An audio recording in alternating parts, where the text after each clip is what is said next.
இந்தியாவில் பேசப்படும் மொழிகளை 4 மொழிக் குடும்பங்களாக பிரிக்கலாம். அவை இந்தோ ஆசிய மொழிகள், திராவிட மொழிகள், ஆஸ்திரோ ஆசிய மொழிகள், சீன திபெத்திய மொழிகள். மொழிகள் பரவிய நில அடிப்படையில் 3ஆக பிரிக்கலாம். அவை தென் திராவிட மொழிகள், நடு திராவிட மொழிகள், வட திராவிட மொழிகள்.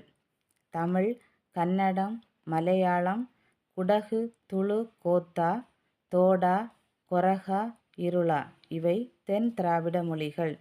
தெலுங்கு, கூயி, கூவி அல்லது குவி, கோண்டா, கோலாமி அல்லது கொலாமி, நாய்க்கி, பெங்கோ, மண்டா, பர்ஜி, கதபா, கோண்டி, கோயா இவை நடு திராவிட மொழிகள் எனவும், குருக், மால்தோ, பிராஹு இவை வட திராவிட மொழிகள் எனவும் அழைக்கப்படுகின்றன.